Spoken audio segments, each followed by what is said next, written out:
Այսօր մի հատ դեպք կա տեղի ունեցել, պետք է պատասխանեմ։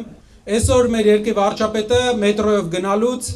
Արցախցի մայր ու երեխա է տեսել ու մի քանի անգամ տվել է իրանց իր բուկլետը։ Այդ մարդիկ ասել են չենք ուզում։ Երկրորդ անգամ, երրորդ անգամ, չորրորդ անգամ արդեն այդ մարդիկ ասել են Արցախը տվեցիք էլ ինչ բուկլետ ու ինքը շատ վատ խոսույթ էր իրեն թույլ տվել։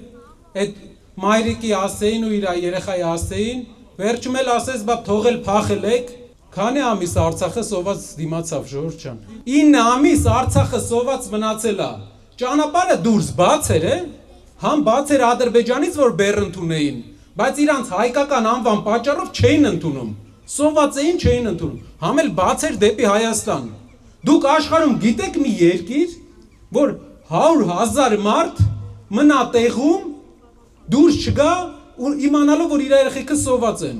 Հիմա տարածաշրջաններ կա որ կռիվ են լինում, մի փոքր դուրս գալու տեղ է լինում, սաղ գնում են։ Արցախը 9 ամիս դիմացել է։ Մեր պես ժողովուրդ մենք ենք ու կռվել է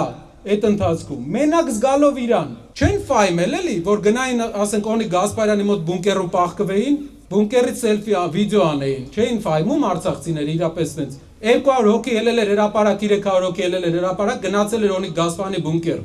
Այդ մարդիկ իրանց երեխեքի սահմաններից 100 մետր հեռավորության վրա,